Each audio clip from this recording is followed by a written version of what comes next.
Арыс қаласына қарасты Қожатоғай ауылында 50 мың бас ірі қараға арналған бордақылау кешені салынып жатыр. Әрі инвестициялық жобаның бірінші кезеңі аяқталды. Қазір екінші кезеңнің құрылысы басталды. Жобаны жүзеге асыруға мемлекет қолдау көрсетеді. Тілшіміз Жандос Жұмабек мега фирманың жұмысымен танысып қайтты.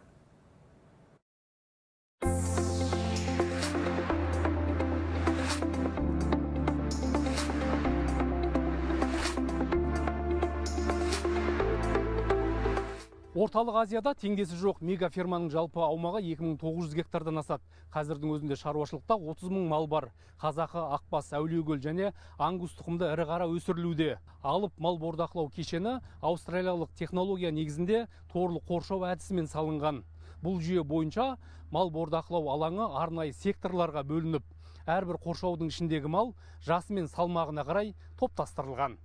Жоба мемлекеттің қолдау шаралары мен жеке инвестициялар есебінен жүзеге асуда. Бірінші кезеңде бордақылау алаңын салуға 2,9 миллиард теңге бағытталса, екінші кезеңді іске асыруға мемлекет тарапынан 5,9 миллиард теңге қолдау көрсетілді.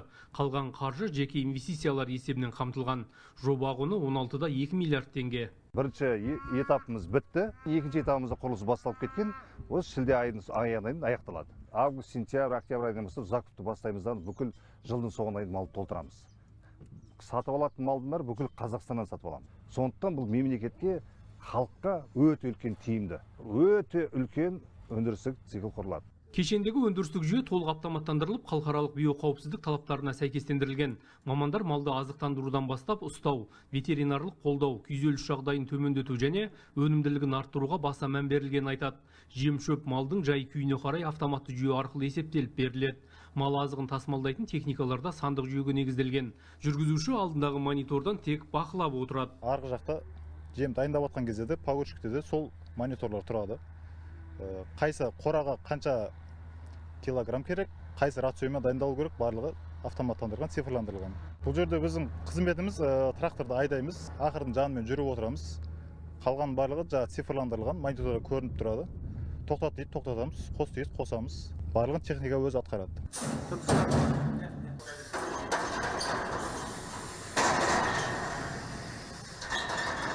Мұндағы малды емдеп тексерістен өткізетін орындарда толықтай заманауи құралдармен жабдықталған. Сандық технологияға негізделген аппараттар ірі қараға қатысты барлық мәліметті лезде шығарып береді. Бұл сканер. Мына екі ортадан мал өткен кезде бұл өзіне сканерлеп алады, чип арқылы. Оған салынған вакцинасы туралы, салмағы, живой вес салмағын бәрін мониторға шығарып тұрады. Сол арқылы біз қай уақытта не салынғанын біліп отырамыз. Екіншіден, оның сұрауы қай уақытта келетінге шейін біліп отырамыз. Қазір фермер күніне 20 тоннадан аса ет өндіреді. Оның 20%-ын ішкі нарыққа, қалған 80%-ын Өзбекстан мен Тәжікстанға экспорттайды.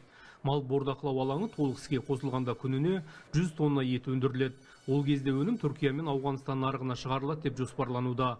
Кәсіпкер келесі жылы тәулігіне 1000 бас ірі қара мен 5000 бас ұсақ мал сойылатын ет комбинатын салуды көздеп отыр. Кәсіпорын қалдықсыз өндіріс қағидатына негізделеді. Онда тереңдетіп өңделген өнімнің 100-ге жуық түрі шығарылады. Бұл экспорт көлемін кеңейтуге мүмкіндік береді. Ол жерде мал кіреді, сойылады, ешқандай қалдығы қалмайды. Бәрі өңделіп кетеді. Өзінің ішінде 5-ге жуық кішігірім заводы бар. Қанды өңдейтін, сүйегін өңдейтін, ішек қарындардың өзі ішкі құрыларын өңделетін кішігірім бір завод қойылады. Оның бәрі реттеліп, бұл көрші елдерге экспортталатын болады. Ішкі нарыққа полуфабрикат дайын ғана еттерді алады, мысалы бір асым ет дегенде үйіне барып, қайнатып, бәрін дайындап беретін қылып реттейміз. Жобаның алғашқы кезеңінде 30-дан аса жаңа жұмыс орны құрылды. Кешен толық қуатына шыққанда 100 жұмыс орнына дейін ұлғайтылады. Бұл бастама Түркістан облысының аграрлық әлеуетін күшейтіп, Қазақстанның ет өндіріс саласына жаңа серпін береді дейді мамандар. Жандос Жұмабек, Ерболат Әбіш, Қуаныш Әбуов, 24 KZ, Түркістан облысы.